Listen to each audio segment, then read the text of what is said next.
Did you recently get a Rawrr Mantis X and you think the suspension's very bouncy?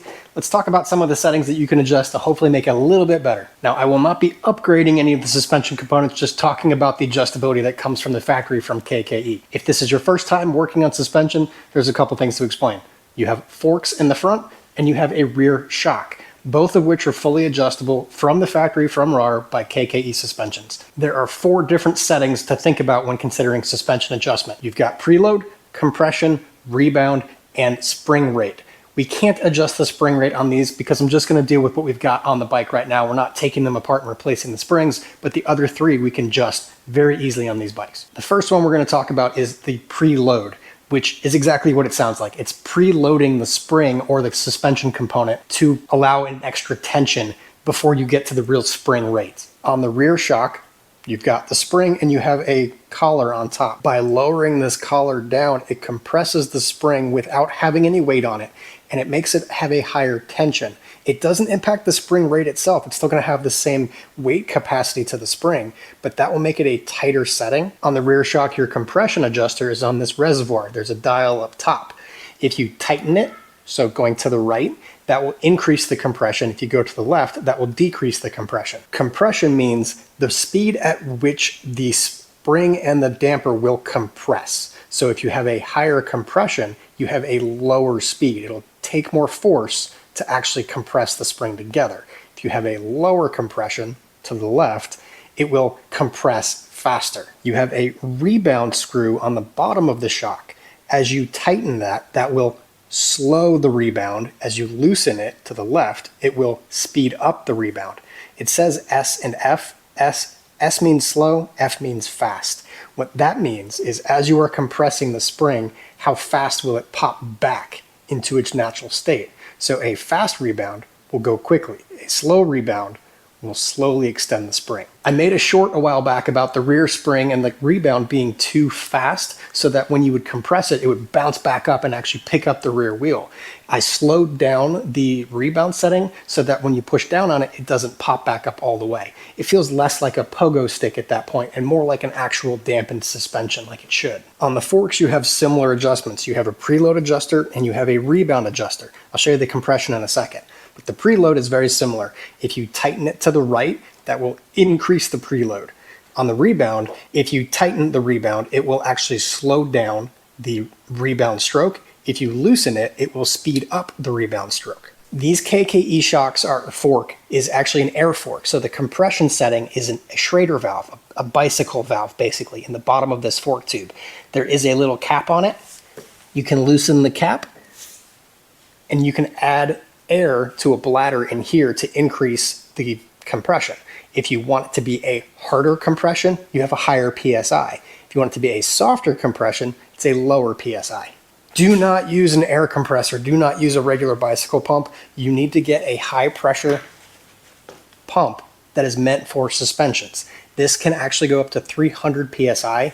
The fork cannot, but this can on a very small stroke. You can get these on Amazon. They range from price from about $15 to $150. You don't need the best one, but what you need to make sure you have is an anti-air release valve. This threads on and then you tighten it so that you don't have any air loss and you're not losing pressure as you adjust the pressure in the fork. So when I was starting to look into the suspensions for these bikes, I loved the fact that they were adjustable, but I couldn't find anything really about the settings.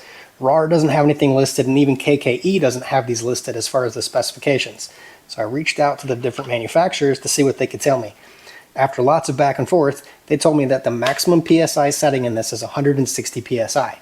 The suggested setting is 145. So on this, you can see I have 2 separate threadings. I threaded the top part onto the Schrader valve. Now that that's attached, I can thread the lower part to actually compress the valve itself. And I am currently showing 145 PSI. This has a release if you wanted to lessen the pressure, or you can pump it up to increase the pressure. You might be like, wait a minute, why do I need to adjust my suspension? How do I even know if I need to adjust my suspension? Let me show you what I did in my front forks. I added a zip tie around the lower fork tube to show how much travel I'm actually using when I'm out at the motocross track. You can see there's a line right here of dust. This comes from just general street riding, but when I was at the track last weekend, I dropped all the way down to that bar there where the zip tie is. What that shows me is I'm using almost 95% of the suspension travel. My compression is probably a bit low. I might want to actually up it up in PSI so that I don't use all of it. I only really want to use about 90% of the travel, and your sag should be about 10% of your total travel. On any motorcycle or electric motorcycle, there is a measurement called sag. There's actually two measurements. There is a static sag and there is a rider sag. The static sag is how much the suspension compresses when it's just under the load of the vehicle itself. So there will be some squat just happening from the bike, the weight on its own springs. But the rider sag or the racer sag is how much suspension compresses with a rider on it. That is something that you need to set for you as an individual, because my weight might not be the same as your weight. My riding position might not be the same as your riding position. So I can't tell you exactly how to set your sag, but I can tell you what the process looks like. On the rear shock, you can't really add a zip tie or show any measurement of how much travel you're getting. So the best thing you can do is measure what your sag will be. Again, your sag is how much the bike squats when you're riding it. Just by sitting on it, how much does the lower fender drop? This is the Slacker V2. Older tool. I've been using it for about 9 years now. They're up to a version 4 now. Very cool system. Let me show you how to use it. Attaches with the magnet to the swing arm, the pivot point, the axle itself. There is a string right here that you can attach to the scale. What you want to do is use the clamp, attach the string to the clamp, make sure that this is in the path of travel for the swing arm. So you don't want to go back because the swing arm actually goes forward as it rotates in on the arch. Turn it on. It should zero out at that point. Then we will get on the bike. We'll see how much this compresses. I'm not wearing gear, so it's going to be a little bit different, but you'll see as I get on the bike and that rear swing arm drops, you can see that it will read roughly 50 millimeters. Right now it's 52 millimeters of drop. We can change that based off of where we have the collar on the spring to change the preload and also then adjust the compression setting so it feels like it's a stiffer spring without the spring rate changing itself too. What's the sag supposed to be? And I'll tell you something interesting. I have no idea, because I can't find that anywhere for this type of riding, because most people don't do suspension tuning for this type of riding. I'm riding on motocross tracks on an e-bike. You might be on the streets. It's going to change based on what you're doing. In a motocross scenario, like on my dirt bikes, I set my rear sag at about 105 millimeters of suspension drop when I'm on it.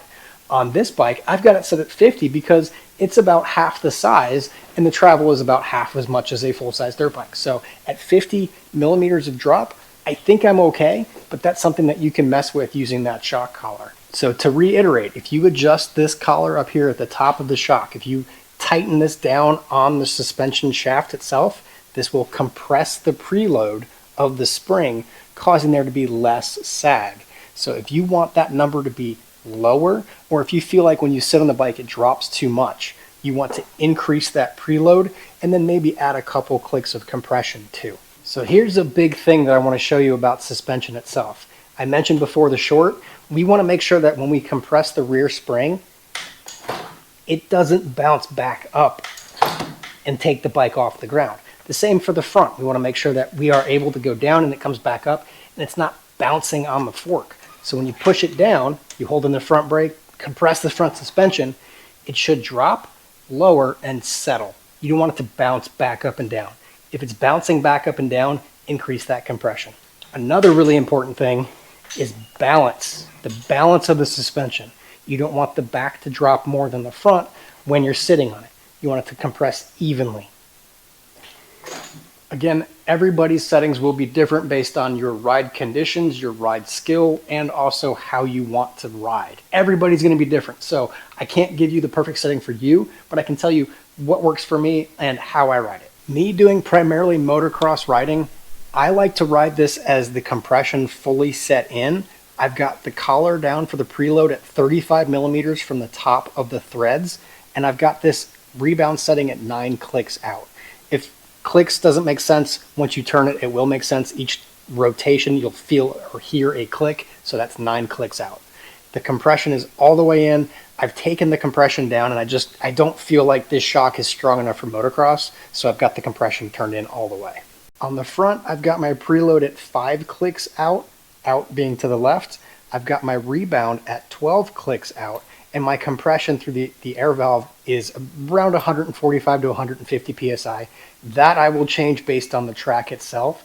If I've got a lot of undulations or whoops or jumps, I'll increase that pressure just a little bit. But again, don't want to go above 160 or you could run the risk of blowing out the air bladder. One of my biggest gripes when I got the Rawrr was the suspension felt super soft and pogo-y. That's because from the factory, there's no real settings. It's kind of just thrown together. That's to be expected with this kind of a bike. Hopefully these descriptions of the different settings will help you. If for some reason they don't and it still feels very soft, consider upgrading the suspension, specifically the spring itself. It is a fairly light spring rate. If you are a heavier person, say 150 and above, and you're riding aggressively like I do, you might want a stronger rear spring. So contact KKE. They're the only ones I know of that can build a spring that fits this shock. There are other options out there for upgrades too, but those are pretty pricey. I don't know about you, but I'm not really wanting to put $3,000 into a suspension for a $3,000 bike. I'm happy with these settings. It's comfortable, it rides well, I don't have any major complaints, and it works for me. Let me know what you have your settings at. Let me know what you think of these types of adjustments. If it works for you, hopefully it does. Thanks so much. Stay safe out there, have some fun, and I'll see you in the next video.